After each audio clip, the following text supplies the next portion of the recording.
¿Crees que el gato más peligroso es un león o un tigre? Piénsalo de nuevo. La verdadera amenaza podría estar rascándose la oreja justo ahora en tu sofá.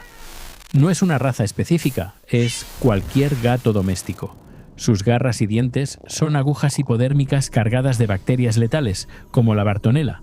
Un simple arañazo o mordida de juego que rompa la piel puede desencadenar la enfermedad por arañazo de gato. Si no se trata, esto puede llevar a infecciones graves, ceguera e incluso la muerte.